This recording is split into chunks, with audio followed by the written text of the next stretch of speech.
CEO mistreated the employee. But when her husband arrived, he begged for forgiveness. Sarah Miller never imagined that would be the most humiliating day of her professional life, but also the moment she would discover her own inner strength.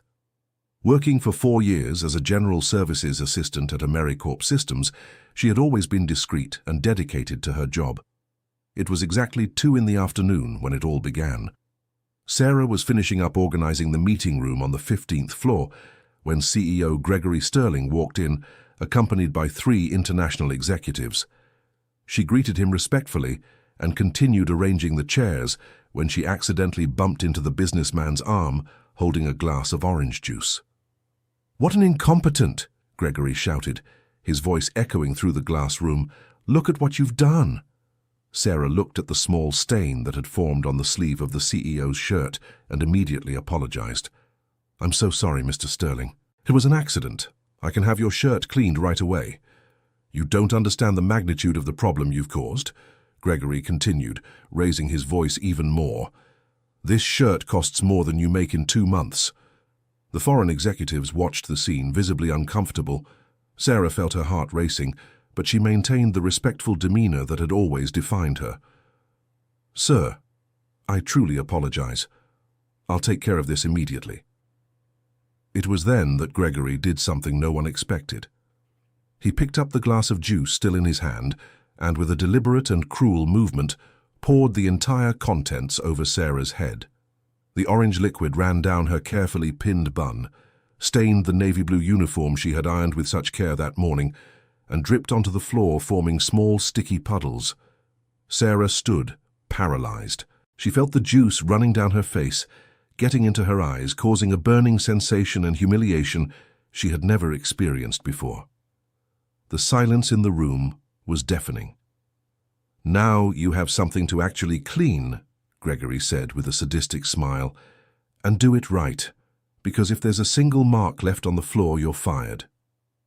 The international executives exchanged glances, visibly uncomfortable.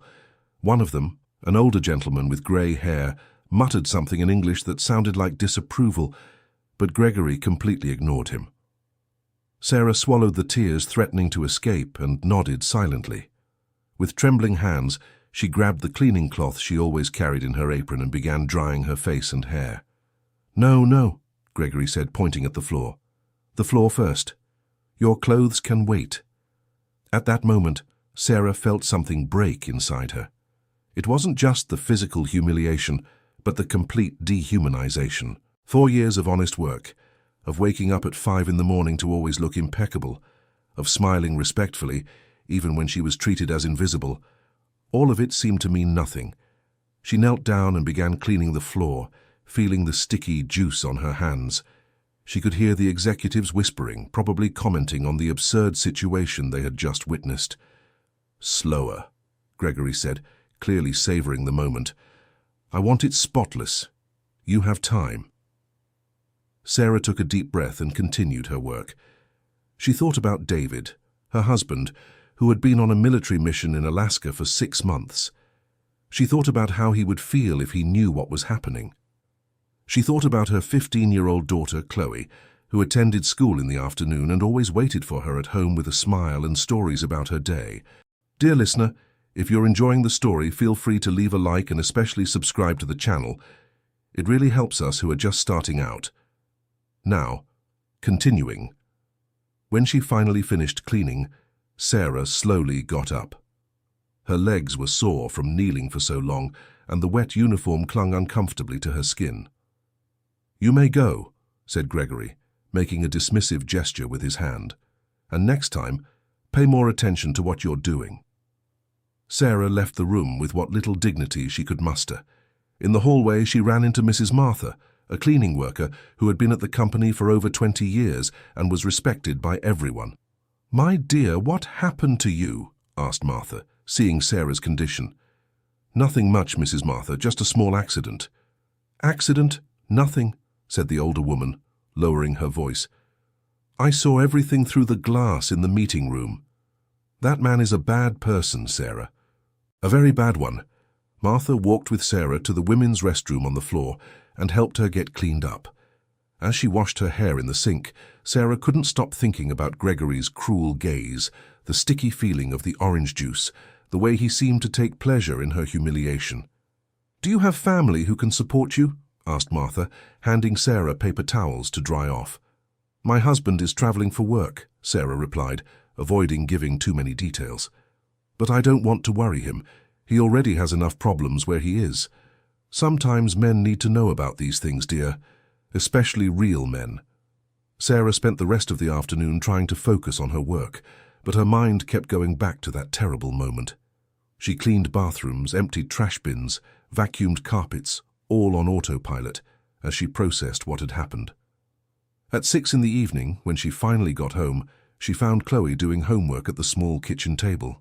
The girl looked up from her books and immediately noticed something different about her mother. "Mom, are you okay? It looks like you've been crying." "I'm fine, sweetie. Just a tiring day at work," Sarah lied, kissing her daughter's forehead. "Dad called this morning," Chloe said excitedly. "He said he might be able to get some leave to come visit us next month." Sarah smiled, but it was a forced smile.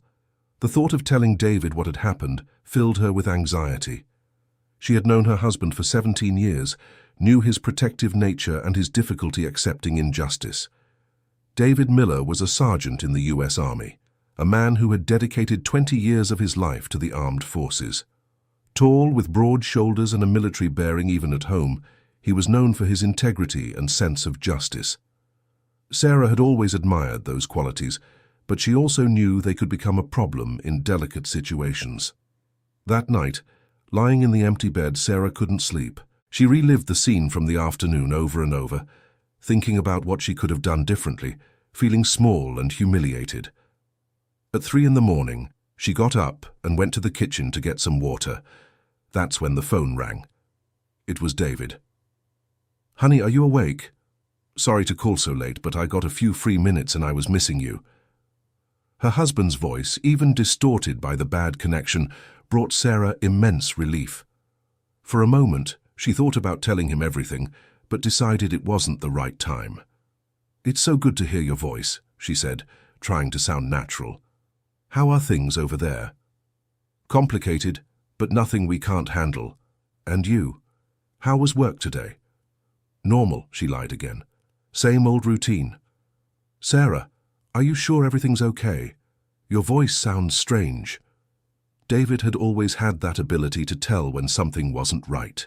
Even from a distance, even with a bad connection, he could pick up on the nuances in his wife's voice. "I'm just tired, honey. I worked later today." "If someone is bothering you at that job, you know you can count on me, right? No matter who it is." "I know," Sarah said, feeling her heart tighten. "But it's all fine, really." After they hung up, Sarah went back to bed, even more restless. David's words echoed in her mind. She knew he wouldn't hesitate to defend her, but she also knew that could bring serious consequences for both of them. The next day, Sarah arrived at work determined to maintain her professionalism and forget what had happened, but Gregory Sterling seemed to have other plans. All morning, he found reasons to criticize her work. The bathroom wasn't clean enough, the conference room table had imaginary marks, the coffee she made was too weak. "Looks like after yesterday you've become even more incompetent," he said, in front of other employees.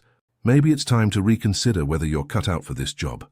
Sarah swallowed her pride and kept working, but she could feel the pitying looks from her co-workers, and that hurt her almost as much as the humiliation from the day before. During lunch, she sat alone in the small support staff cafeteria. That was when Victoria, Gregory's daughter and the company's finance director, approached. Victoria was 35, with always well-groomed brown hair and a serious demeanor that contrasted with her father's authoritarian posture. Unlike Gregory, she had always treated employees with respect. "Sarah, can I sit here?" asked Victoria, carrying a tray with salad. "Of course, Ms. Victoria. Please, just call me Vicky. I wanted to talk to you about what happened yesterday." Sarah felt her stomach twist. "What do you, Vicky, mean?" "I saw everything. I was coming back from a meeting when I passed by the glass room. I saw my father pouring orange juice over your head." Victoria's honesty caught Sarah off guard. She didn't know how to respond. "It was a misunderstanding," she finally said. "It was no misunderstanding at all," replied Victoria, lowering her voice. It was pure cruelty. And it wasn't the first time I've witnessed my father humiliating employees. Sarah looked at Victoria with curiosity. There was something in the young executive's voice that suggested a deeper story. Sarah, can I ask you a personal question? Sure. Why do you put up with this? You're an educated, intelligent person. I'm sure you could work somewhere else. Sarah hesitated before answering. I have a 15-year-old daughter and my husband is away on business. I need this job. I understand, said Victoria, distractedly picking at her salad. My mother needed her marriage for a long time too, until the day she decided she didn't need it anymore. The two women sat in silence for a few moments. Sarah could tell Victoria was struggling with something internally. Can I tell you something? Asked Victoria. Something I've never told anyone at the company. Sarah nodded. My father wasn't always like this. When I was a child, he was different. Hard-working, honest, even respectful. But success changed him. Power changed him. And the worst part is that my mother and I were the first victims of that change. Victoria stopped eating and looked directly at Sarah. He used to humiliate my mother at home the same way he humiliated you yesterday, in front of guests, employees, me. She put up with it for 30 years before she found the courage to ask for a divorce. Sarah felt her chest tighten. I'm so sorry, Vicky. You have nothing to be sorry about, but I am sorry for what he did to you. And I want you to know that I'm not going to let this slide. Please don't do anything that could hurt me, pleaded Sarah, alarmed. I need this job. I'm not going to do anything that will hurt you, but I'm also not going to stay silent while my father repeats the same old pattern. That afternoon, Sarah was working on the 12th floor when she received a call on her cell phone. It was an unknown number. Sarah Miller? Yes, who's speaking? This is Corporal Jenkins from the military base where your husband is serving. Ma'am, I need to inform you that Sergeant Miller had a minor change to his mission. Sarah's heart raced. Is he okay? Yes, ma'am, he's fine. Actually, he got a special leave and is on his way home. He should arrive tonight. Sarah was speechless. David coming home today. She wasn't prepared. How would she explain what was happening at work? Ma'am, are you still there? Yes, sorry. Thank you for the information. The sergeant asked us not to call. He wanted to surprise you, but we thought it best to let you know so you can prepare. After she hung up, Sarah stood still in the middle of the hallway, processing the information. David would be home in a few hours. How could she hide what was going on? The rest of the day went by in a blur. Sarah finished work early and rushed home, where she found Chloe over the moon about the news of her father's return. Mom, did you know Dad was coming back? I just found out, sweetheart. What a nice surprise, isn't it? At 8 o'clock that night, Sarah heard the key turning in the lock. Her heart raced. David walked in carrying a military backpack and wearing his camouflage uniform. Even tired from the trip, his eyes lit up when he saw his family. My girls, he said, opening his arms. Chloe ran to hug her father, followed by Sarah. The hug was long and warm, but Sarah felt a tension she hoped David wouldn't notice. Let me look at you, said David, holding his wife's face in his hands. You've lost weight, and you have dark circles under your eyes. It's just exhaustion, said Sarah quickly. Work has been tough. During dinner, Chloe told her father everything that had happened at school during the months he was away. David listened attentively, asking questions and laughing at his daughter's stories. But Sarah noticed that every now and then he watched her with that analytical look she knew so well. Later, when Chloe went to bed, David and Sarah were alone in the small but cozy living room of the apartment. Sarah, I feel like there's something you're not telling me, he said, sitting down beside his wife on the couch. Why do you say that? 20 years of marriage, love. I know you. You're different. Tense. Sarah tried to relax, but she knew David was right. He could always read her expressions and body language as if they were an open book. It's just that I missed you, she said, resting her head on her husband's shoulder. I missed you so much. David hugged her, but Sarah could tell he wasn't fully convinced. How are things at work? Is that boss of yours still a pain? Sarah froze. It was the perfect opportunity to tell him everything, but the words simply wouldn't come out. Oh, you know how it is, always complaining about something. If he's giving you too much trouble, I can stop by there just to have a word with him, said David, half joking, half serious. That won't be necessary, said Sarah quickly. I can handle him. That night, lying in bed, David wrapped his arms around Sarah from behind and whispered in her ear, I love you. You know that, right? I love you too, she replied, but her voice sounded strange even to herself. Sarah, if someone is hurting you, you can tell me. It doesn't matter who it is, it doesn't matter what it is. We'll face it together. For a moment, Sarah almost told him everything. She almost turned around and poured out all the humiliation, all the suffering of the past few days. But fear paralyzed her once again. Everything's fine, love. Go to sleep. But David didn't fall asleep easily. Lying in the dark, he processed all the signs he had picked up since he arrived. The tension in his wife's body, the way she avoided his gaze at certain moments, the way she changed the subject whenever he brought up work. The next morning, Sarah got ready for work as usual, but she was visibly nervous. David noticed she put extra effort into her makeup, as if trying to hide something. What time are you coming home today? He asked, drinking his coffee. 6, as always, Sarah replied, avoiding eye contact with her husband. Maybe I'll take a walk around the city today. It's been a while since I've seen how things have changed around here. Sarah felt a chill run down her spine. Are you sure you don't want to rest instead? You just got back from your trip. No, I need to stretch my legs. I've been sitting still for too long. The whole way to work, Sarah wondered if she should call David and tell him everything over the phone. But when she arrived at the AmeriCorp Systems building, she realized it was already too late to turn back. The day started off relatively normal, but Sarah noticed that Victoria was more present than usual, passing through the floors where she worked more frequently. It was as if the CEO's daughter were keeping an eye on her father. Around 10 in the morning, Gregory showed up on the floor where Sarah was cleaning the conference rooms. He didn't say anything at first, just watched her work with that critical look she had learned to fear. This place is filthy, he said finally, running his finger across the perfectly clean conference table. You're losing your touch, Sarah. I can clean it again, Mr. Sterling, she replied, keeping her voice steady. Of course you'll clean it again, and this time do it right. Sarah went back to cleaning the table that was already spotless, but Gregory didn't seem satisfied. He stayed there, standing, watching her every move like a predator watching its prey. You know, Sarah, I've been thinking, he said, sitting down in one of the chairs. Maybe you're no longer suited for this job. Sarah's heart raced. Sir? Your performance has been terrible lately. Maybe it's time we found someone more competent. Please, Mr. Sterling, I need this job. I can improve. I can do better. Gregory smiled, that cruel smile she had learned to hate. Maybe we can come to an arrangement, he said, getting up and walking over to where she stood. But that will depend on how flexible you're willing to be. Sarah felt her blood run cold. There was something in Gregory's voice, in the way he looked at her, that left her deeply uncomfortable. I don't understand what you mean. Oh, you understand, he said, stepping closer. Smart women like you always understand.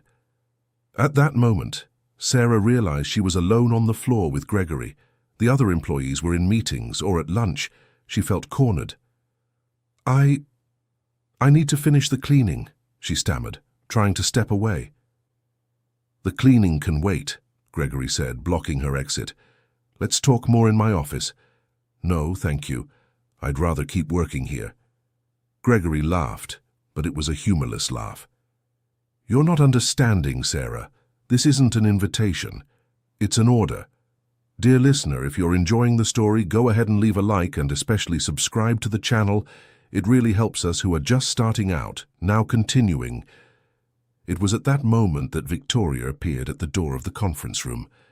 She quickly assessed the situation, her father blocking Sarah's exit, the look of fear on the employee's face, the palpable tension in the air. Dad, I need to talk to you urgently, Victoria said, stepping firmly into the room. I'm busy right now, Victoria. It's about the financial reports the foreign investors requested. It's urgent. Gregory hesitated for a moment, clearly annoyed by the interruption. Sarah, we'll continue our conversation later. Actually, Dad, Sarah can go. I need you to come with me right now. Gregory shot a furious look at his daughter, but he couldn't ignore a matter involving investors. He left the room without looking at Sarah again. Victoria waited for her father to walk away, and then approached Sarah, who was visibly shaken. "Are you okay?" Victoria asked in a low voice. "I'm fine," Sarah lied, but her hands were trembling. "Sarah, what he was doing here wasn't about work, was it?" Sarah didn't answer, but Victoria saw the answer in her eyes. "This needs to stop," Victoria said, anger in her voice. "It's gone way past every limit. Please, Victoria, don't make things more complicated. I need this job. And you're going to keep it. But my father is going to stop this behavior, even if I have to take drastic measures." The rest of the day passed without major incidents, but Sarah felt the situation was escalating dangerously. When she left work at 6 in the evening, she was emotionally exhausted. She got home and found David in the kitchen preparing dinner. He was wearing a simple t-shirt and jeans with the apron Chloe had given him as a gift on Father's Day. The domestic scene comforted her momentarily. "How was your day?" he asked, approaching to kiss her. "Tiring," she replied, trying to sound normal. "Mine was interesting," David said, returning to the stove. "I went for a walk downtown and ended up passing near your work." Sarah froze. "You passed near?" "Yeah, that nice mirrored building, right? Amazing how the city has grown." Did you go inside?" "No," David said, but there was something in his tone that made her suspicious. "Why? Is there a problem if I go in?" "Of course not. It's just, you know how it is. The workplace." David turned to look at her directly. "Sarah, are you sure you're telling me everything?" Before she could answer, Chloe arrived from school, interrupting the conversation. But during dinner, Sarah noticed David was more observant than usual, catching every expression, every gesture, every unspoken word. That night, while Sarah was taking a shower, David went to the washing machine to grab some clean clothes. That's when he saw the uniform she had worn on the day of the orange juice incident. Even though she had washed it several times, there were still barely perceptible orange marks on the fabric. David examined the stains carefully. He knew juice stains when he saw them, and those didn't seem to have been caused by a normal accident. They seemed to have come from above, as if someone had poured liquid over the clothes. When Sarah came out of the bathroom, she found David sitting on the bed, holding the uniform. "What is this?" he asked, showing the stains. Sarah felt the world spin. It's juice. I spilled juice at work a few days ago." "You spilled it? Or did someone spill it on you?" David's tone was dangerously calm. Sarah knew that tone. It was the tone he used when he was trying to control his anger. "David, it's nothing." "Sarah," he stood up slowly. "Tell me exactly what happened." "It was an accident, David. I was cleaning the room and—" "Stop," he said, raising his hand. "Stop lying to me." The silence that followed was heavy. Sarah could hear her own heartbeat. "Someone threw juice on you, didn't they?" David said, his voice growing deeper. Sarah couldn't hide it anymore. The tears she had held back for days finally came out. "David, please don't do anything. I need this job." "Who was it?" he asked, approaching her. "Who did this to you?" "Please promise me you won't do anything." "Sarah, who was it?" Between sobs, she told him everything. The accident with the glass, the humiliation in front of the executives, the juice poured over her head. The days of harassment that followed, the scene that morning in the conference room. David heard everything in silence, but Sarah could see the anger growing in his eyes. When she finished telling him, he stood still for a long time, processing the information. "What's his name?" he finally asked. "David, you promised—" "I didn't promise anything. What's his name?" "Gregory Sterling." "And where exactly is this company?" "David, please." "Sarah." He turned to her with an expression she had never seen before. No one treats my wife like that." no matter who they are. He's going to fire me. We'll lose Chloe's health insurance. We won't be able to pay the rent. That's not your problem, said David, embracing her. That's my problem. Mine and Gregory Sterling's. That night, David couldn't sleep. Lying next to Sarah, who had finally drifted off after getting everything off her chest, he planned his next move. He wasn't a man who resorted to violence, but he also wasn't a man who let injustices slide, especially when they involved people he loved. The next morning, David woke up before everyone else. He made coffee, prepared breakfast, and waited for Sarah to wake up. "You're not going to work today," he said when she appeared in the kitchen. "David, I need to... You're going to call and say you're sick. I'm going to take care of this." "How?" "By talking. Just talking." Sarah knew her husband. When he said just talking in that tone, it meant it would be a very serious conversation. "David, promise me you won't do anything that could hurt us." "I promise I'm just going to talk, but this conversation is going to happen." At 9 in the morning, David dressed in his full military dress uniform. The navy blue uniform impeccably pressed, the medals on his chest, the upright posture that 20 years of military career had given him. When he looked at himself in the mirror, he saw what he wanted to see: authority and seriousness. Sarah tried once more to dissuade him, but she could see it would be useless. When David made a decision like this, no argument could change his mind. "Just promise me you'll stay calm," she asked, adjusting one of the medals on her husband's uniform. "I'll stay calm," he said, kissing her forehead. "But he's going to hear me." The AmeriCorps Systems building was located in the city's commercial center, a 20-story mirrored glass tower reflecting the morning sky. David stopped in front of the entrance and watched the flow of executives and employees coming and going. When he walked into the lobby, he caused quite a stir. It wasn't common to see military personnel in full-dress uniform in commercial buildings, especially soldiers with David's imposing presence. He approached the front desk, where a young receptionist greeted him with curiosity and respect. "Good morning. I need to speak with Mr. Gregory Sterling," said David, his voice professional but firm.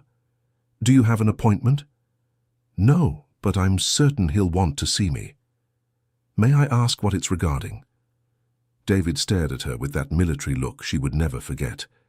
"It's a personal matter, very personal." The receptionist swallowed hard and picked up the phone. After a brief conversation, she informed him that Mr. Sterling was in a meeting, but could see him in 20 minutes. "I'll wait," said David, heading toward the waiting area. As he waited, several employees passed by and greeted him respectfully. The presence of a decorated military officer sparked curiosity and, for some, a certain unease. Though Victoria, who was leaving a meeting, noticed David in the reception area and immediately knew who he was. The posture, the way he carried himself, the resemblance to Sarah in the shape of his eyes. He was obviously the employee's husband. She approached discreetly. "Excuse me, are you Sarah Miller's husband?" David stood up politely. "Yes, I am. And you are?" "Victoria Sterling. I'm the company's financial director and Gregory Sterling's daughter." The encounter was tense. David assessed Victoria quickly. She seemed sincere, different from the description Sarah had given of her father. "I imagine why you're here," Victoria said, lowering her voice. "You do you?" "Sarah told me what my father did. I've also witnessed other inappropriate situations." David nodded but said nothing. "Can I tell you something?" Victoria continued. "I really admire your wife. She's one of the most dignified people I know in this company. She didn't deserve to be treated that way. No, she didn't. And my father is going to hear about this today, even if I have to be present for that conversation." 20 minutes later, David was called up to the 15th floor, where Gregory Sterling's office was located. The elevator rose silently, and with each floor that passed, David felt his determination growing inside him. Gregory's secretary led him to an elegant anteroom with leather furniture and a privileged view of the city. David observed everything carefully: the ostentatious luxury, the expensive decor, the air of superiority that permeated the environment. "Mr. Sterling can see you now," the secretary said, opening a double mahogany door. David walked in and found Gregory Sterling behind a gigantic desk. The CEO was exactly as Sarah had described, a middle-aged man with a well-groomed mustache, an expensive suit and an air of superiority. He was on the phone, gesturing dramatically while he spoke. "I understand your concerns, but that's not our problem," Gregory was saying on the phone. "If they can't deliver on time—" He signaled for David to wait, without even getting up or interrupting the call. It was clearly a display of power, a way of showing who was in charge there. David stood at attention, waiting. But his patience had limits.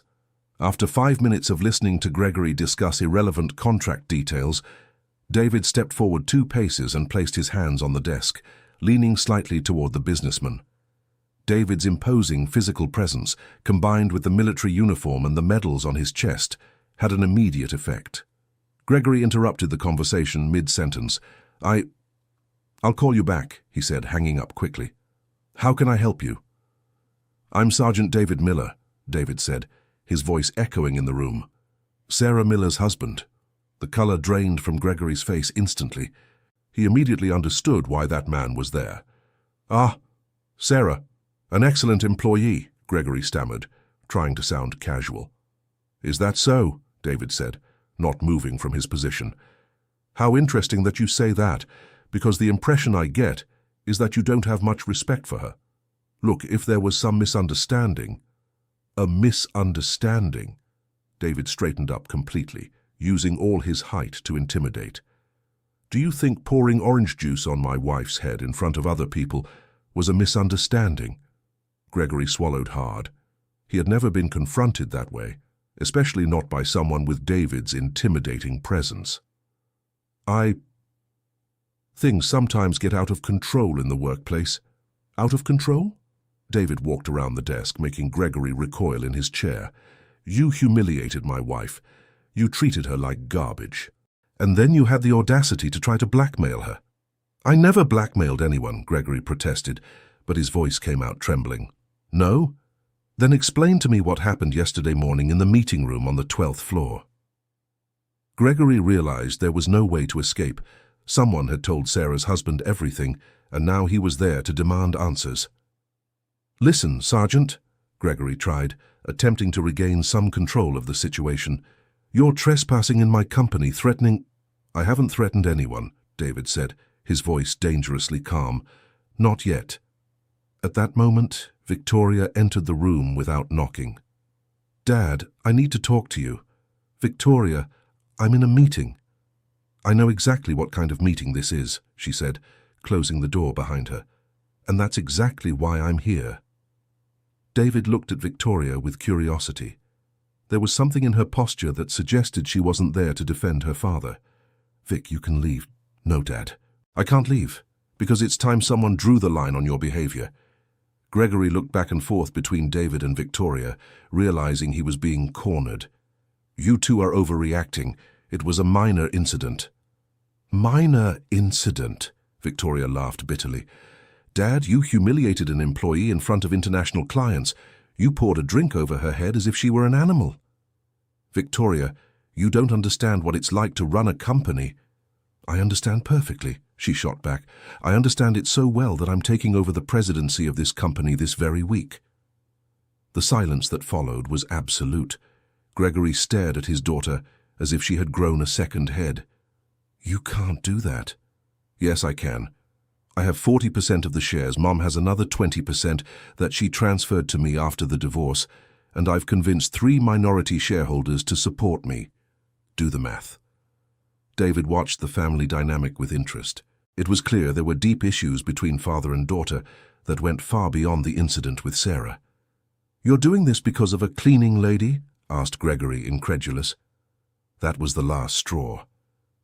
David positioned himself between Gregory and the door, blocking any attempt to escape. "A cleaning lady," said David, his voice low but laden with authority. "The cleaning lady is my wife, the mother of my daughter, the woman I've woken up next to every day for the past 20 years. I didn't mean—" "You meant exactly that. That she's worthless because she cleans bathrooms, that she doesn't deserve respect because she doesn't wear a suit." David took another step toward Gregory, who was now backed against the window with nowhere to run. "Let me tell you something about this cleaning lady," David continued. "She wakes up at 5 in the morning every day. She takes care of our daughter, our home, works 8 hours here putting up with people like you, and still has the energy to take care of me when I come home tired." Gregory tried to say something, but David wasn't finished. "She has more dignity in her little finger than you have in your entire body. And if you think you can humiliate her without consequences, then you don't know the kind of man you're dealing with." "Look, Sergeant," Gregory attempted, his voice trembling. "I admit that maybe I went too far. Maybe? All right, I went too far. It was wrong. I can apologize to her." "You will apologize to her," said David, "in front of all the employees who witnessed the humiliation." Victoria, who had remained silent watching the confrontation, finally spoke. "And this is just the beginning, Dad. You're also going to take a course on workplace harassment. You're going to spend 3 months working directly with support staff to understand their reality, and you're going to create an assistance fund for employees who have suffered abuse at the company." Gregory looked back and forth between the two of them, realizing he had no way out. "And if I refuse?" "Then you'll be removed from the presidency this very day," said Victoria. "And I guarantee that all the details of your behavior toward employees will be made public. You know the media, Dad. They love a story about an abusive CEO." David stepped back slightly, giving Gregory room to breathe, but maintaining his dominant position. "Sergeant," said Gregory, trying to regain some composure, I accept your conditions." "They're not my conditions," David replied. "These are the consequences of your actions." Dear listener, if you're enjoying the story, go ahead and leave a like and, most importantly, subscribe to the channel. It really helps us out since we're just starting out. Now back to the story. At that moment, the door opened and Gregory's secretary rushed in. "Mr. Sterling, sorry to interrupt, but there's a press crew in the reception area asking to speak with you about reports of workplace harassment at the company." Gregory's face went pale. "What do you mean, reports?" Victoria and David exchanged glances. Neither of them had called the press. "It seems someone leaked information about how employees have been treated," said the secretary, clearly nervous. "Who was it?" asked Gregory, his voice rising an octave. "We don't know, sir, but they have photos and videos." That was when David realized what had happened. During Sarah's humiliation in the meeting room, some employees must have recorded the scene. It was likely that news of this morning's confrontation had encouraged someone to finally take a stand. "Dad, you have 5 minutes to decide," said Victoria. "Either you accept our terms and we go down together to talk to the press, controlling the narrative, or I go down alone and tell my own version of the story." Gregory sat down heavily in his chair. 20 years building a company, a reputation, a public image, and it could all crumble in a matter of hours. "Fine," he said finally. "I accept." "Great," said David. "Then let's go down. Sarah is in the lobby." "What do you mean she's in the lobby?" "Did you think I was going to handle this without her being present?" said David with a half-smile. "She deserves to hear your apologies in person." Indeed, Sarah was in the lobby, accompanied by Mrs. Martha and other supportive employees who had stood in solidarity with her. When they saw David stepping out of the elevator along with Gregory and Victoria, a small circle formed. The press was there too, 2 local TV stations and a journalist from an online news portal. The cameras were already rolling when the group reached the lobby. Gregory stopped in the middle of the lobby, clearly uncomfortable with all the attention. David positioned himself next to Sarah, who held his hand tightly. "Mr. Sterling," said the lead journalist, "is it true that there have been reports of workplace harassment against employees at your company?" Gregory hesitated, looking at Victoria, who gave him a subtle signal to continue. I want to take this opportunity to publicly apologize to employee Sarah Miller and to all other employees who may have suffered inappropriate treatment under my management." The lobby fell silent. Sarah squeezed David's hand tighter. "Specifically," Gregory continued with difficulty, "I ask Mrs. Sarah's forgiveness for the incident a few days ago, when in a moment of inappropriate stress, I treated her in a completely unacceptable and disrespectful manner." "Can you be more specific about what happened?" asked the journalist, Gregory looked at Sarah, then at David, then at Victoria. He was clearly struggling internally. I spilled a drink on her intentionally, in front of other people, as a way of showing power. It was cruel, unnecessary, and completely indefensible. A murmur rippled through the group of employees. Some people pulled out their phones to record. "And what measures will the company take from now on?" asked a reporter. Victoria stepped forward. "Starting this week, I'll be taking over as president of the company. We will implement a comprehensive program to combat workplace harassment, create anonymous reporting channels, and establish an assistance fund for employees who have suffered abuse. And what about Mr. Gregory Sterling?" "I'm going to spend the next 3 months working directly with support staff," said Gregory, clearly reluctant, "to better understand the reality of work at all levels of the company." David stepped forward, his imposing military presence drawing the attention of the cameras. "I'm Sarah's husband," he said, his voice carrying authority. "I came here today not to threaten or cause problems, but to ensure that situations like this never happen again. My wife is a hard-working, honest and dignified woman who deserves respect regardless of the position she holds." "How did you find out what had happened?" asked the journalist. "My wife tried to protect the family by not telling us what she was going through, but you can't hide that kind of wound from someone who loves you. A man notices when his partner is being hurt." Sarah looked at David with tears in her eyes, but this time they were tears of pride and relief. "And Mrs. Miller, how do you feel about the apologies?" the reporter asked her. Sarah took a deep breath before answering. Throughout all those days she had felt small, humiliated, invisible. But now, with David by her side, with the support of her co-workers, with justice being served publicly, she felt once again in possession of her own dignity. "I accept the apologies," she said, her voice firm. "But more important than the apologies is real change. No one should go through what I went through, regardless of what their job is." "Do you intend to keep working at the company?" "Yes," Sarah answered, surprising even David. "Because I like my job, I like my co-workers, and now I have hope that this will be a better environment for everyone." Victoria approached Sarah. "Actually, I'd like to offer Sarah a promotion. She has demonstrated an integrity and strength that are rare, and I believe she would be perfect to coordinate the new employee wellness program." Sarah was speechless. In a matter of minutes, she had gone from victim of harassment to coordinator of a program to protect employees. I accept," she said, still processing the offer. The cameras captured the moment David embraced Sarah right there in the middle of the lobby, surrounded by co-workers who applauded spontaneously. Gregory remained in the corner, visibly shaken. His daughter approached him. "Dad, this doesn't have to be the end. It can be a new beginning." "I built this company from nothing, Victoria, and now you can build something better. A company you can truly be proud of, not just for the money it makes, but for the way it treats people." After the cameras left and the employees returned to their posts, Gregory approached Sarah and David once more. "Mrs. Miller," he said, his voice without the arrogance from before, "I wanted to ask for your forgiveness once more, personally, without cameras." Sarah stared at him for a long moment. "Mr. Sterling, forgiveness isn't something you can simply ask for and receive. It's something that is earned through actions."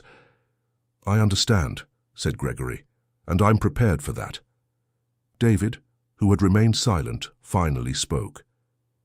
"Gregory," he said, intentionally using his first name, "I didn't come here to destroy you. I came to protect my family. If you truly learn from this, if you truly change, then we can have a respectful relationship going forward." Gregory nodded, realizing he had gained something rare, a genuine second chance. That night, in the small apartment kitchen, Sarah, David, and Chloe had dinner together like a normal family. But there was something different in the air, a sense that something important had been resolved. "Mom, are you really going to be a coordinator now?" Chloe asked excitedly. "Yes, I am, sweetheart. I'll make sure every employee is treated with respect." "And you, Daddy, are you going to stay home now?" "For a few months," said David. I managed to get a transfer to work at the army base here in town. Chloe clapped her hands but then grew serious. Mum, can I ask you something? Of course, sweetheart. Why didn't you tell Dad from the beginning what was going on? Sarah and David exchanged a look. It was a difficult question, but an important one. Chloe, sometimes the people we love want to protect us from our problems. Your mum thought she was protecting me, but really, she was hurting herself more, David explained. And I learned that I don't have to carry everything on my own, Sarah added. That family means facing problems together. 2 weeks later, Sarah began her new job as Employee Wellness Coordinator. Her first day in her new role coincided with Gregory's first day working as a janitor. She found him in the support staff locker room, wearing a simple uniform, visibly uncomfortable with the situation. "Good morning, Mr. Sterling," she said, maintaining the formal address. "Good morning, Sarah. Or should I say Coordinator Sarah? You can just call me Sarah." Gregory seemed to have aged years in just a few weeks. The arrogance had given way to an expression of genuine humility, but also fear and uncertainty. "Sarah, can I ask you a question?" "Of course. How did you manage to keep your dignity even when I treated you so badly?" Sarah thought for a moment before answering. "Because I knew who I was, regardless of how others treated me. My dignity didn't come from your respect, Mr. Sterling. It came from within me. And now? How do you see me now? I see a man who is trying to learn, and that's already a start." Gregory nodded and headed off to his new duties. In the first few days it was hard. He didn't know how to use the cleaning equipment, he wasn't used to physical labor, and above all, he wasn't prepared for the radical change in the way others treated him. His first co-workers were skeptical. Mrs. Martha especially didn't miss the opportunity to make pointed observations. 40 years working here, and I never thought I'd see a boss cleaning a bathroom, she said on the second day. "Mrs. Martha," Gregory replied, pausing from scrubbing the floor, "do you have any tips on how to get this stain out?" The sincere question caught Martha by surprise. For 3 days, she watched Gregory struggle with tasks that were routine for her. On the 4th day, she approached him in the hallway. "Listen here, Gregory," she said, using his first name for the first time. "If you're going to do this job, you're going to do it right. Come here, I'll teach you." It was the beginning of an unlikely partnership. Martha became Gregory's unofficial mentor, teaching him not just cleaning techniques, but also the reality of manual labor. "You think it's easy waking up at 5 in the morning every day?" she asked during a break. "No, it's not," Gregory admitted. "My body aches in a way I've never experienced. Now imagine doing that, knowing your boss can humiliate you at any moment, that your job has no security, that you make in a month what he spends on a shirt." Gregory fell silent, absorbing her words. Meanwhile, Sarah was working in her new office, a small but comfortable room where she received employees who wanted to file complaints or suggestions. In 2 weeks, she had received 12 reports of harassment, 3 cases of discrimination, and several suggestions for improving the work environment. One of the most touching cases was Leo's, a 22-year-old young man who worked in the IT department and had been bullied by a supervisor. "Coordinator Sarah," he said, clearly nervous, "I'm not sure I should be here." "Why shouldn't you be?" "Because I'm a man. I thought this program was only for women." "Leo, harassment and bullying don't have a gender. Anyone can be a victim and anyone deserves help." The young man recounted how his supervisor made jokes about his sexual orientation, criticized his work publicly, even when it was well done, and created a hostile environment that was affecting his mental health. "Have you tried talking to someone about this?" "Who would I talk to?" If you complained about a supervisor, you'd be fired the next day." Sarah wrote everything down carefully and promised to investigate.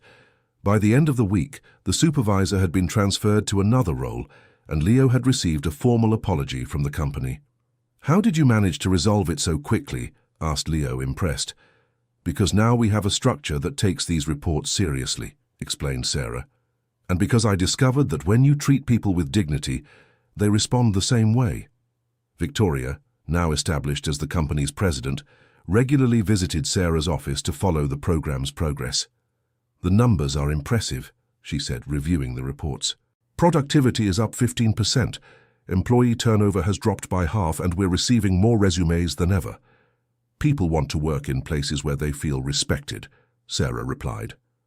"Who would have thought, right?" Victoria laughed. "You know, my father is genuinely changing." "What do you mean?" "Yesterday he asked me if we could raise the cleaning staff's salaries. He said that after working alongside them, he realized they work harder than any executive." It was true. Gregory was going through a genuine transformation. The physical labor, the direct contact with employees from different levels, the need to follow orders instead of giving them, all of it was fundamentally changing his perspective. A month after starting his internship, Gregory asked to meet with Sarah. "Coordinator, may I speak with you?" "Of course, Mr. Sterling. Have a seat." "Sarah, I wanted to thank you." "Thank me?" "For not giving up on me, for accepting my apologies, for giving me a chance to change." Sarah watched him carefully. The arrogant, cruel man from 2 months ago had been replaced by someone more humble, more aware, more human. "Mr. Sterling, the change came from you. I only offered the opportunity." "No, it was more than that. You showed me that dignity has nothing to do with social standing or money. It has to do with character." Gregory paused for a moment, gathering his thoughts. "You know, Sarah, I built this company thinking that success meant having power over other people. Now I realize that true success is using whatever power you have to lift others up. And what do you plan to do with that realization?" "Well, first, I want to finish these 3 months working with the cleaning crew. I'm learning things I never imagined I needed to know." "And after that?" "After that, I want to work with you and Victoria to make this company a place where anyone would be proud to work. Not just because of the benefits or the salary, but because of the way we're treated." Sarah smiled. It was the first time she'd heard Gregory say "we" instead of "they" when referring to employees. 2 months later, AmeriCorp Systems held its first employee wellness fair. The event included talks on mental health, benefits booths, family activities, and a recognition ceremony for exemplary employees. Sarah was invited to be the master of ceremonies. When she climbed onto the improvised stage in the company courtyard, she saw hundreds of faces, co-workers, supervisors, executives, family members, and there, in the second row, were David and Chloe, applauding proudly. "3 months ago," Sarah began, "I never imagined I would be standing here speaking to you like this. I was just another invisible employee, someone who cleaned bathrooms and emptied trash bins." The crowd fell silent. "But I learned something important. There are no invisible people. There are only people who aren't seen. And when we truly start to see one another, incredible things happen." She gestured to the crowd. "Look around. Here we have people from every level of the hierarchy, of every age, from every background. But today, we are just people. People who deserve respect, dignity, and the opportunity to grow." The applause was spontaneous and warm. "I want to especially thank 3 people," Sarah continued. Victoria, who had the courage to confront behaviors that had gone on far too long. My husband David, who taught me that true love means fighting for the ones we love. And Gregory Sterling. A murmur rippled through the crowd. Gregory, who was in the back, wearing his work uniform, straightened up in surprise. "Mr. Sterling, would you come up here?" Gregory hesitated, but his co-workers from the cleaning staff encouraged him to go. When he reached the stage, Sarah continued. "This man hurt me deeply a few months ago. He humiliated me in a way I will never forget. But he also did something few men in his position would do. He admitted his mistake, apologized publicly, and most importantly, changed his actions." Gregory was visibly moved. Real change doesn't come from pretty words or corporate policies. It comes from people having the courage to admit when they're wrong and working every day to be better. Sarah turned to Gregory. "Mr. Sterling, would you like to say something?" Gregory took the microphone with trembling hands. He looked at the crowd. Executives who had once been his subordinates, cleaning staff who were now his colleagues, Victoria, who had become a better leader than he ever was. He began, his voice choked with emotion. 3 months ago I thought I was a successful man. I had a thriving company, money, power, but I was wrong. He paused, taking a deep breath. I wasn't a successful man. I was a small man using power to feel big, and I hurt people to feed my own ego. The sincerity in his voice was palpable. Sarah gave me something I didn't deserve. Forgiveness. Not cheap forgiveness, not easy forgiveness, but the real opportunity to change and prove that change is possible. Gregory looked directly at Sarah. I learned that true power isn't making people feel small. It's using your position to make people feel valued. And true success isn't how much money you have, but how many lives you touch in a positive way. The applause was long and sincere. When it died down, Victoria stepped onto the stage. Dad, would you like to come back as president of the company? The question took everyone by surprise, including Gregory. Victoria, you are a better leader than I ever was. The company is in better hands. But you could be vice president. We could work together to continue this transformation. Gregory looked at his daughter, then at Sarah, then at the crowd. Can I finish my 3 months working with the cleaning team first? I'm still learning so much. The answer drew laughter and applause from the audience. 6 months later, AmeriCorp Systems had become a case study in several business schools. The cultural transformation had resulted in record productivity, talent retention, and employee satisfaction. Sarah, now the HR director, kept receiving invitations to speak at other companies about creating healthy work environments. David had been promoted to lieutenant and worked at a nearby base, able to come home every night.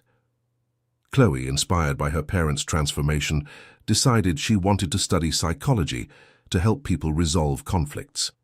Victoria and Gregory had developed a work partnership based on mutual respect and shared goals. The company hadn't only grown financially, it had become a place where people wanted to work. On a Friday afternoon, Sarah was organizing her office when someone knocked on the door. It was Mrs. Martha. May I come in, Director? Of course, Mrs. Martha. And you can call me Sarah, as always. Oh, I can't do that. You're the director now. You deserve the respect that comes with the position. Martha sat down in the chair across from Sarah's desk. I wanted to tell you something, dear. Go ahead, Mrs. Martha. I've worked here for 40 years. I've seen a lot of things, a lot of injustice, a lot of disrespect.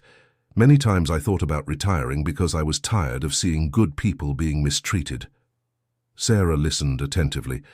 But after what happened to you, after seeing how you reacted, how you didn't give up, how you turned all of that into something positive, well, it gave me hope.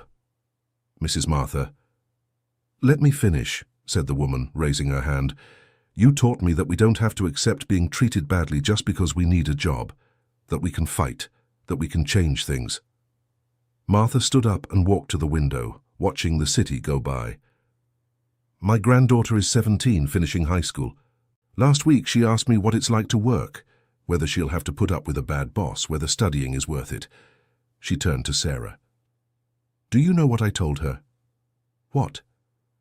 I told her that work can be difficult, but that there are people like you in the world, people who don't let injustice pass in silence, and that if she's like you, honest, courageous, dignified, she'll find her place. Sarah felt her eyes well up. Thank you, Mrs. Martha. No, dear. Thank you for showing all of us that change is possible. That night, Sarah arrived home and found David and Chloe preparing dinner together. The domestic scene, simple but warm, made her stop at the kitchen door to savor the moment. Mum, said Chloe, running to hug her. How was work today? It was great, sweetheart. And how was school? The writing teacher asked us to write about someone we admire. I wrote about you. Sarah was surprised. About me? Why? Because you taught me that being strong isn't about never falling. It's about getting up every time you fall. David came over and hugged them both. Do you know you two are the bravest women I know? He said. Dad, you know a lot of brave soldiers, said Chloe. I do. But courage on the battlefield is one thing. Courage to face life every day, to fight for dignity, to forgive those who hurt you, but not forget the lessons. That's a different kind of courage. They held each other for a moment, enjoying the peace and the feeling that, after so much turmoil, they had found their balance again. A year after the incident, AmeriCorps Systems held a special event, the launch of the Sarah Miller Institute for Dignity at Work. The institute, funded by the company, would offer free lectures, consulting for other companies, and legal support for workers who were victims of workplace harassment.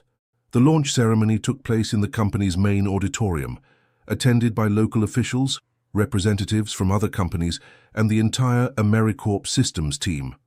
Sarah, now nationally recognized as an expert on healthy workplaces, was invited to deliver the keynote speech. Exactly 1 year ago, she said, before an audience of 300 people, I was a humiliated, wounded woman who thought about giving up on everything. The room fell into absolute silence. Today, I'm here to tell you that our pain doesn't have to be in vain, that our wounds can become a source of healing for others, that our falls can teach others how to get back up. She paused, looking out at the audience. This institute isn't about me. It's about all the people who suffer in silence at work, who accept humiliation because they need the job, who lose their dignity because they believe they have no choice. In the front row, Gregory listened intently. Beside him, Victoria was taking notes. David and Chloe were in the second row, proud and moved. I want to leave a message for anyone suffering from harassment or bullying at work, Sarah continued. You are not alone. You don't deserve to be mistreated, and change is possible. She looked directly into the camera broadcasting the event live. To the managers and leaders watching, leadership isn't about exerting power over people. It's about using your position to lift people up, and it's never too late to change. When Sarah finished her speech, the ovation was long and emotional. People stood up, applauded, and many wept openly. Later, at the reception, Gregory approached Sarah. Sarah, can I ask you a favor? Of course, Mr. Sterling. Can you stop calling me Mr. Sterling? After everything we've been through, I think we're colleagues now. Sarah smiled. All right, Gregory. Thank you. And I want to tell you something. You saved more than your own dignity that day. You saved my soul. Saved. It was the first time Sarah had seen Gregory truly vulnerable, truly human. We saved each other, she said.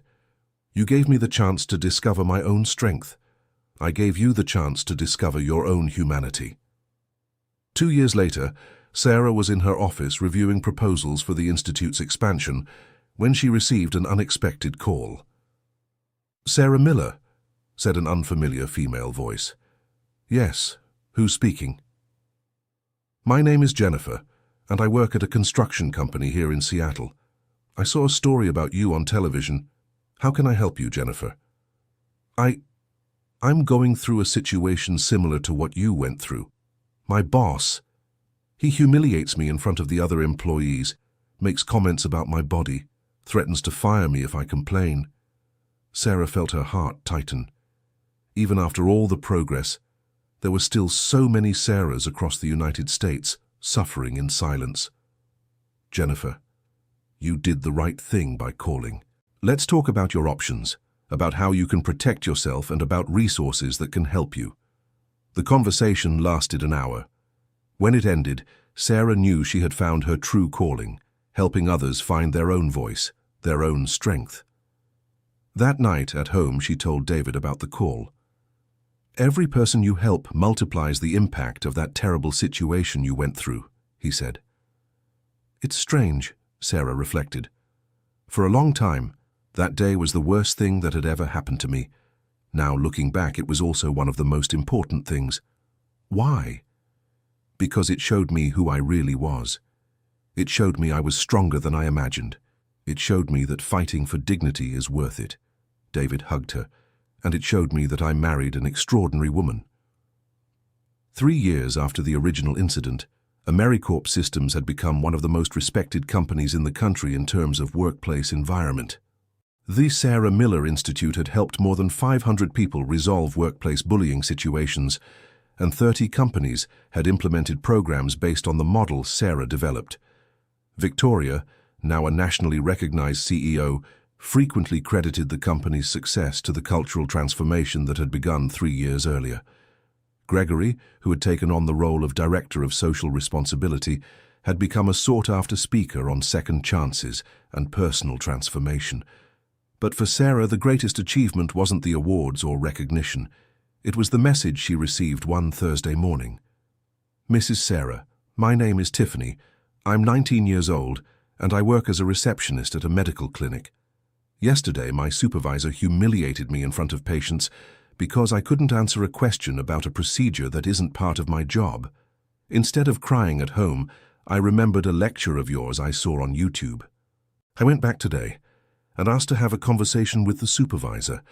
I calmly explained why his behavior was inappropriate and proposed solutions to avoid similar situations in the future. He apologized and promised to train me better. Thank you for teaching me that I can fight for my dignity without yelling, without being disrespectful, but also without accepting being disrespected. You changed my life." Sarah read the message 3 times, with tears in her eyes. This was what it had all been for, so that a 19-year-old young woman would have the courage to defend her own dignity. That afternoon, she was leaving work when she ran into Gregory in the parking lot. "Sarah, can I ask you a question?" "Of course." "Did you truly forgive me?" The question caught her off guard. They hadn't talked about the original incident in a long time. "Why do you ask?" "Because sometimes I wonder if you really managed to get past what I did, or if you still carry resentment." Sarah thought carefully before answering. "Gregory, forgiveness doesn't mean forgetting. It means choosing not to let what happened control your life, choosing to learn from the experience instead of being destroyed by it." "And were you able to do that?" "Yes, because I realized that holding on to anger toward you would only hurt me more, and because I saw that you genuinely regretted it and changed. But do you trust me now?" "I trust the person you've become, the person you were 3 years ago. That person I wouldn't trust, but people can change, and you proved that." Gregory nodded, relieved. "Thank you for giving me that chance. Thank you for making it worth it." 5 years later, Sarah was in Washington, D.C. at the Capitol, testifying in favor of a bill that would make punishments for workplace bullying more severe. "Honorable representatives," she said into the microphone, "I am not here representing only myself. I am here for all the domestic workers, cleaning staff, receptionists, secretaries, and professionals at every level who suffer silent humiliation every day." The session was packed. In the galleries, dozens of people who had been helped by the Institute followed the testimony. Workplace bullying is not just a labor issue. It is a human rights issue. It is a matter of dignity, and dignity is not a privilege. It is a fundamental right. When she finished, she received a standing ovation that lasted several minutes. Later at the hotel, she called David. "How did it go?" he asked. "I think we did it. The bill should pass next week. I'm proud of you." "You know what's most incredible," said Sarah. 5 years ago, I couldn't even defend myself. Today, I'm defending millions of people." "You always had that strength, honey. You just needed to discover it." "And you? How are things there?" David was on a new mission, this time as an instructor at a military base in the interior of São Paulo. "Well, yesterday I had an interesting situation. A soldier came to tell me he was being bullied by a more senior sergeant. Instead of telling him to handle it on his own, as I might have done before, I offered mediation." "And how did it go?" "We found out the sergeant was going through personal problems and was taking it out on his subordinates. We talked, resolved the situation, and now the two of them are working well together." "You learned from us too," said Sarah, smiling. "I learned that true strength isn't about imposing respect through fear. It's about earning respect through example." 10 years after the original incident, Sarah was invited to give a speech at her daughter Chloe's graduation, who had become a psychologist specializing in conflict mediation. "When I was a child," said Sarah to the graduating class, "my daughter watched me go through one of the hardest experiences of my life. She saw her mother humiliated, hurt, diminished. Chloe, sitting in the front row of graduates, smiled at her mother. But she also saw her mother get back up. She saw that it's possible to turn pain into purpose, that it's possible to forgive without forgetting the lessons, that it's possible to create positive change from the most negative experiences. Sarah looked at each young face in the audience. You chose a profession that's about helping people. I want you to always remember, every person you help carries within themselves the potential to help others. The good we do in the world multiplies. After the ceremony, Chloe approached her mother. "Mum, can I tell you a secret?" "Of course, sweetheart. I chose psychology because of you." "What do you mean?" "Because I saw how a person can transform when they find support and understand that they have value. I want to provide that for other people." Sarah hugged her daughter, proud. "And you're going to do that very well." That night, at the graduation party, Sarah danced a slow song with David as they watched Chloe talking animatedly with her friends about plans for the future. "Do you think we did a good job?" asked Sarah. "Raising a daughter who wants to help people, who learned about justice and dignity through our example, I think we did an excellent job." "Sometimes I still think about that day," said Sarah. "The orange juice dripping down my face, the humiliation, the feeling of being small. And what do you feel when you think about it?" "Gratitude." "Gratitude?" "Because it was that terrible moment that showed me my own strength, that led me to the work I love, that allowed me to help so many people. That strengthened our marriage, that taught our daughter about resilience." David spun her around the dance floor. "You turned the greatest humiliation of your life into your greatest victory." "No, I didn't turn it into anything. I discovered they were the same thing, seen from different angles." 15 years later, Sarah Miller was a nationally known name. The institute that bore her name had expanded to 8 states. The bill she had helped pass had changed labor legislation, and her lectures were watched by millions of people. But on that particular day, an ordinary Tuesday in March, she was doing something very simple, visiting AmeriCorps Systems. The company had completely changed. The building had been renovated, the team had tripled in size, and the organizational culture was studied at universities around the world. Sarah walked through the hallways, greeting former colleagues, observing the new generations of employees who worked in a respectful environment they had helped create. She stopped in front of the meeting room where it had all begun. Now it was called the Dignity Suite, and there was a plaque on the door. "In honor of all employees who turned adversity into an opportunity for growth." "Thinking about the past?" said a voice behind her. Sarah turned around and found Gregory, now with completely grey hair but with a genuine smile. "Thinking about the present," she replied. "About how we got here." "Do you regret anything?" "I regret taking so long to tell David what was happening. I regret not having had the courage to defend myself sooner. But the rest, no. Not even forgiving me. Especially not that. Forgiving you was one of the best gifts I ever gave myself." They stood in silence for a moment, looking at the room through the glass. "Gregory, can I ask you something?" "Of course." "If you could go back in time and stop that day from happening, would you?" Gregory thought carefully. 5 years ago, I would have said yes without hesitating. Today, it's complicated. Why? Because that terrible day saved me from being a terrible person forever. It gave me the chance to discover who I could really be. "And the people we've helped since then?" "Exactly. If that day hadn't happened, maybe hundreds of people would still be suffering in silence." Sarah nodded. That was exactly it. That night, Sarah arrived home and found David in the kitchen, making dinner just as he always did when he was in town. At 55, he had retired from the army, but continued working as a conflict resolution consultant. "How was the visit to AmeriCorps Systems?" he asked. "Emotional. It's incredible to see how things have changed. And how do you feel about all of it?" Sarah sat down at the kitchen table, watching the man with whom she had built a life based on love, respect, and mutual support. "You know, David, I was thinking today. We went through something that could have destroyed our family, our trust, our faith in justice. But it didn't. But it didn't just not destroy us, it made everything stronger. Our marriage is better today than it was 15 years ago. Chloe became an incredible person, inspired in part by our journey. My career has a purpose I never imagined having. And what does that teach you?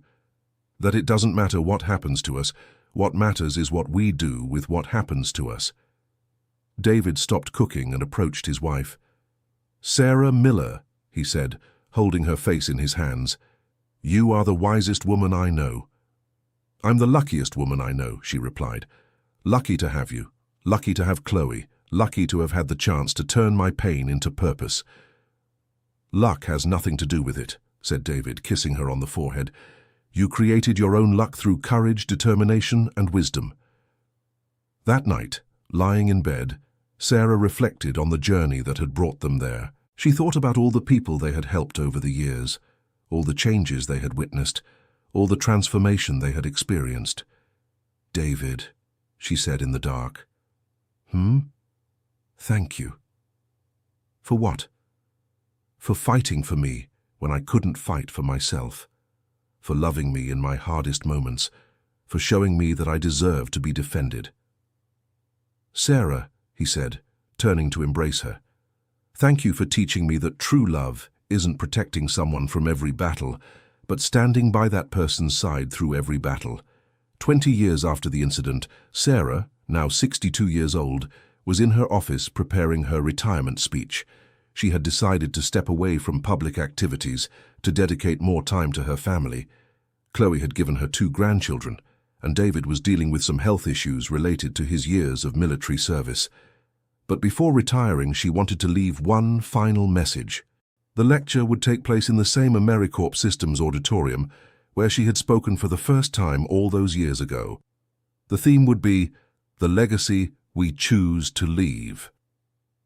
When she arrived at the auditorium on the night of the event, she was moved by what she saw. There were more than 1,000 people, former colleagues from AmeriCorps Systems, people who had been helped by the Institute, students, HR professionals, executives from other companies, friends, and family.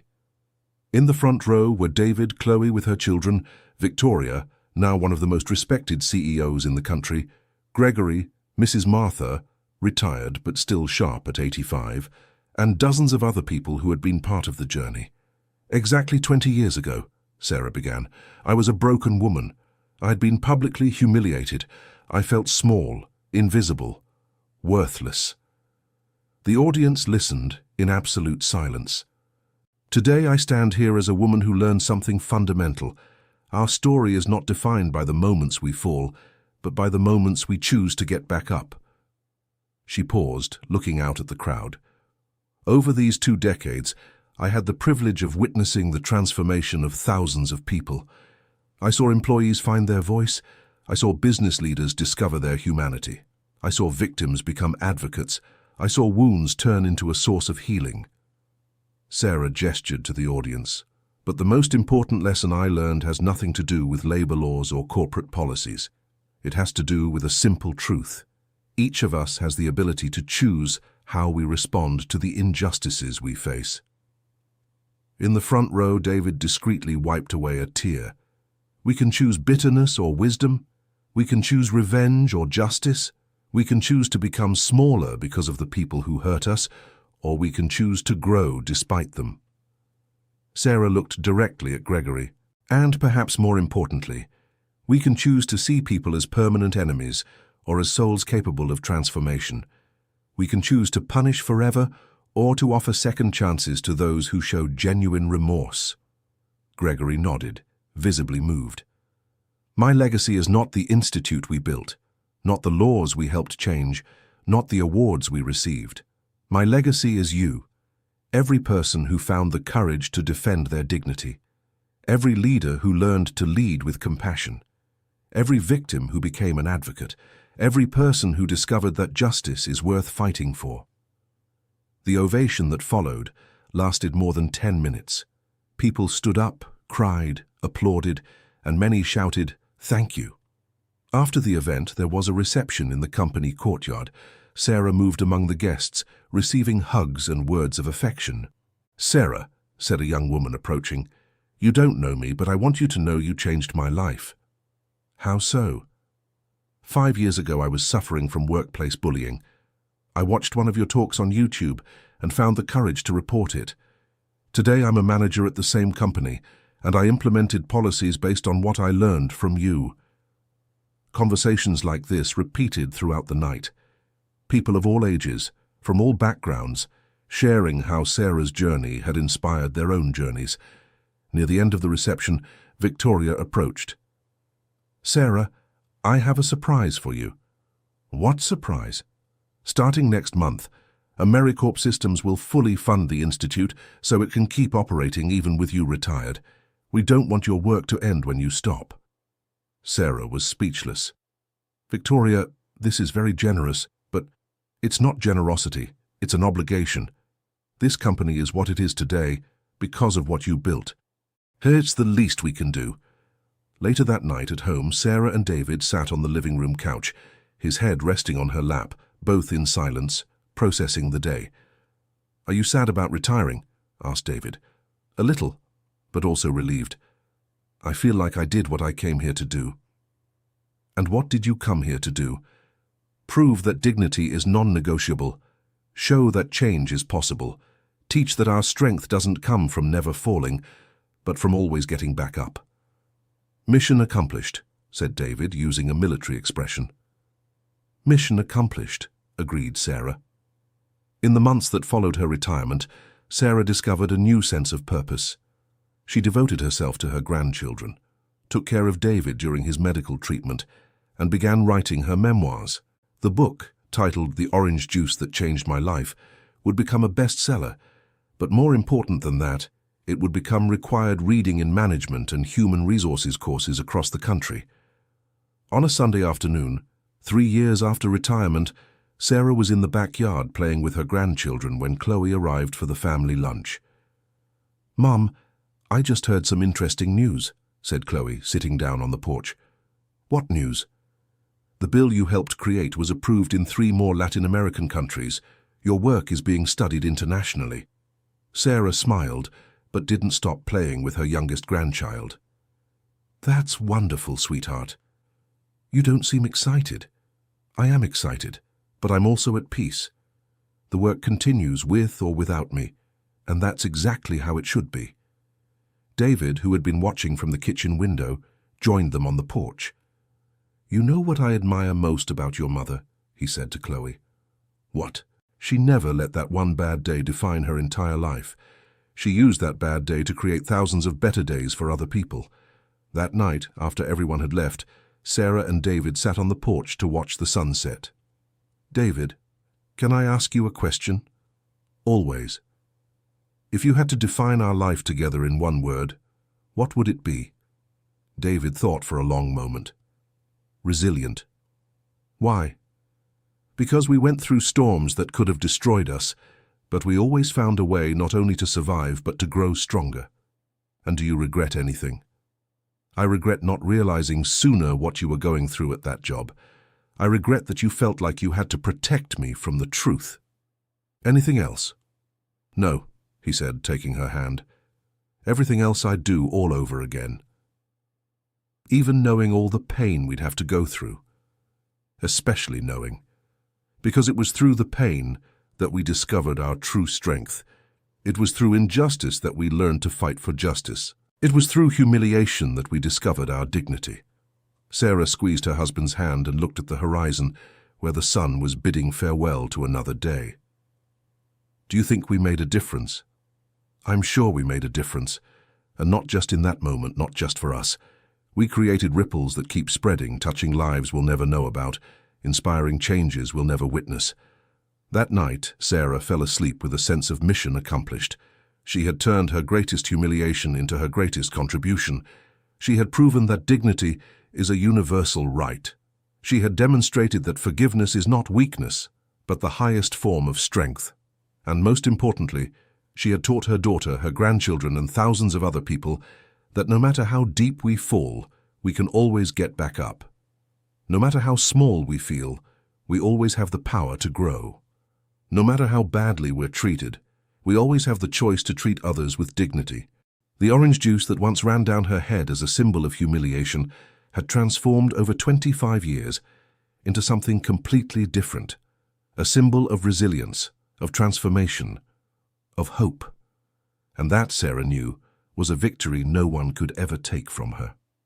The end.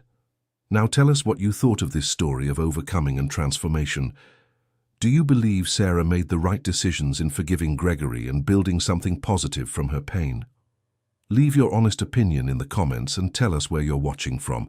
If this story moved you and sparked some important reflection, don't forget to leave a like and, most importantly, subscribe to the channel so you don't miss other inspiring stories like this one.